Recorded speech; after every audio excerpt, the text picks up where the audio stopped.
আসসালামু আলাইকুম, কেন আছেন ওনার বেগুন? আশা করি ভালো আছেন। আলহামদুলিল্লাহ ওনার দোয়ারা ভালো আছি। তো আজি ওনার হলো শেয়ার করছিলাম যে গরু গোস্ত রান্নার ভিডিও, ফুল ভিডিও শোন। আশা করি ভালো লাগব। 2 কেজি গরু গোস্ত লে ফেলাই, মাঝারি সাইজের একদম হাড়ি কুড়ি দুই দায় পরিষ্কার করি লে ফেলাই। গোস্ত মধ্যে হনো আড্ডি নাই, চর্বি নাই। তো 1 চামচ গরু করি 2 চামচ রসুন বাটা দিয়ে দিই, 1 চামচ করে 2 চামচ আদা বাটাও দিয়ে দিই, দিয়ে তারপরে এক ফালা দিয়ে দিই পিঁয়াজ। তারপরে এখন দিম দে 1 চামচ লবণ, 1 চামচ হলুদ, 1.5 চামচ মরিচ, 4 চামচ মিক্সার করা ধনিয়ার গুঁড়ি, জিরের গুঁড়ি, 1 চামচ টালা জিরের গুঁড়ি। তো 1 কাপ তেল, টালা জিরের গুঁড়ি বেঁধে দিই, রান্নার টেস্ট বাড়ি আইব। তো সমস্ত উপকরণ বেকিন বালা করি গুস্তল মিক্সার করে ফেলে। বেকিন ঠিকঠাক হইলে ইনশাল্লাহ রান্না বহুত ভালো হইব। হাতে মাখা সম পরিমাণ বেকিন যদি ঠিক হয় তাহলে রান্নার টেস্ট ইনশাল্লাহ বহুত ভালো হইব। তো 20 মিনিট হলে গুস্তরে রেস্ট লাহি দিম। নতুন নন স্টিক লই দি ইবেদ করি রান্না করছুম দে। তো চুলত বয়াই দিয়ে না তারপর 1 কাপ তেল দিয়ে দিই।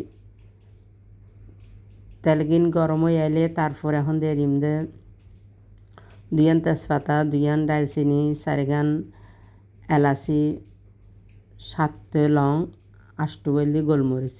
তো সামান্য লাড়াচাড়া করছুম ঘ্রাণ বাড়ে বেলায়, খুশবাই বেলায় আর কি। তো এক ফালা দিয়ে দিই পিঁয়াজ।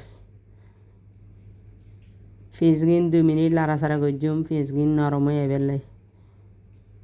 তো পিঁয়াজ গিন নরম হয়ে গেলে এখন দিয়ে দিম দে এই গরু গোস্ত মেরিনেট করা গরু গোস্ত আর কি। মশলা বেকিং যদি সম পরিমাণ ইনশাল্লাহ রান্না সেরকম টেস্ট আইব। এটা হনো এক্সট্রা জিরের গুঁড়ি দন ফেরতনু। তো মশলার পানি কিন দিয়ে দিই, দিয়ে নে 2 মিনিট লাড়াচাড়া করছুম, ভালো করে লাড়াচাড়া করছুম। গরমের পর তখন বরণে দিয়ে গুঁড়ি দিম, গুস্ত কিন হসিয়ে পেলাই 10 মিনিট হলে 10 মিনিট পর্যন্ত অপেক্ষা করছুম। তো 10 মিনিট পর আবারও বরণে কুলি সার গোস্ত হসিয়েছে, তেলও ওর মিকে বাইটে আবারও 2 মিনিট ধরে লাড়াচাড়া করে দিম। দেওয়ার পর এখন আধা কাপ পানি দিয়ে দিম, পানি দিয়ে না আবারও 2 মিনিট লাড়াচাড়া করে দিম। তো এখন 30 মিনিট হলে বরণে দিয়ে গুঁড়ি দিম, গুস্ত কিন সিদ্ধ হয়ে পেলে গুস্ত কিন লুচাই বোধে গুস্ত কিনা থন আর ঝুল দিতাম না। এরকম করে রান্না করলে যে কেউ হয়তো মনে হইব। তো 3 কাঁচামরিচ দিয়ে দিই, মাঝে মাঝে মানে লাড়াচাড়া করে দিম দে নিচে দিয়ে ন লাগি পেলাই। নিচে দিয়ে যদি লাগে যাগই গুস্তর টেস্ট বালা আসতো না। তো আবারও লাড়ি চাড়ি দির গুস্ত প্রায় এসছে।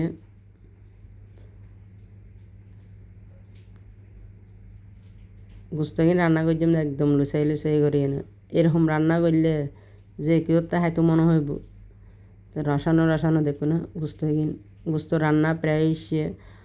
চুলার আঁচ মাঝারি করে দিই, বরণে দিয়ে না ঘুরি দিই, আবারও বরণে খুলি স্যার রান্না প্রায় গিয়ে এখন চুলার আঁচ বন্ধ করে দিম।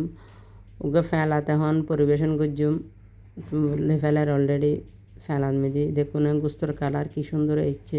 এন্ডিলে করে রান্না করলে ফুলা ভাত দিয়েও হন যাইব, নান রুটি হোক চল রুটি হোক এগিন দিয়ে হন যাইব, যে কেউ হয়তো মনে হইব। কালার কি সুন্দর হচ্ছে দেখো না। এটা হন এক্সট্রা জিরের গুঁড়ি টুরিনো দিই, যেরকম রান্না করছি রান্না করিবার আগে মশলা দিই এগিন এই দিয়ে নেই বেকিন রান্না করছি। তো আজকের ভিডিও দূর পর্যন্ত। বেকুন ভালো থাকবেন, সুস্থ থাকবেন। আল্লাহ হাফেজ, আসসালামু আলাইকুম।